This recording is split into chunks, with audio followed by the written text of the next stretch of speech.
Hi అందరికీ నమస్కారం. SJ cam ఇలాగా వాటర్ ప్రూఫ్ కేసులో వచ్చి ఉంటుంది కదా, ఇది తీయడానికి చాలా కష్టపడుతుంటాం. దీనికి ఫస్ట్ 2 బటన్స్ ఉంటాయి. పైన ఏమో పిక్చర్ క్లిక్ చేయడానికి కానీ రికార్డ్ చేయడానికి ఒక బటన్ ఉంటుంది, కిందేమో మౌంట్ ఉంటుంది అనమాట. ఇంకా ఎలా ఓపెన్ చేయాలో చూస్తే మనకి పైన ఒక చిన్న స్లైడింగ్ బటన్ ఉంటుంది, షట్టర్ బటన్ పక్కన ఓపెన్ అని కూడా ఉంటుంది. దాన్ని ఎలా ఓపెన్ చేయాలంటే చాలా ట్రికీగా అనిపిస్తుంది. ఎలాగంటే సింపుల్గా చెప్తాను చూడండి.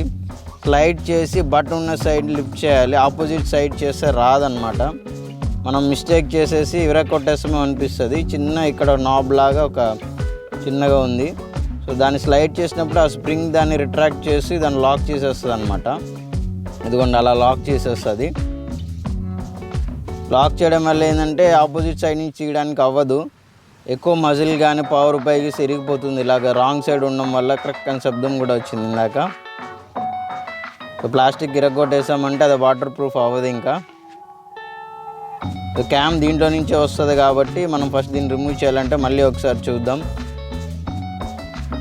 సో నేను ఇక్కడ సరిగా పెట్టలేదు. సో ఎలా రిమూవ్ చేయాలంటే ఫస్ట్ బటన్ సైడ్ స్లైడ్ చేసి ఆ బటన్ సైడ్ నుంచే లిఫ్ట్ చేయాలి. లాక్ చేయాలంటే స్క్రీన్ ఉన్న సైడ్ ఫస్ట్ కరెక్ట్గా ప్లేస్ చేసుకున్న తర్వాతనే పెట్టాలి. సో స్నాప్ అయింది కరెక్ట్గా. ఇప్పుడు మళ్ళీ చూద్దాం చూడండి.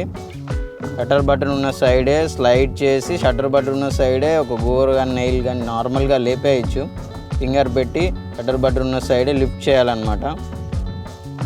So this is the technique అనమాట. చాలా కష్టం అనిపిస్తుంది కానీ టెక్నిక్ తెలిస్తే ఈజీ అయిపోతుంది.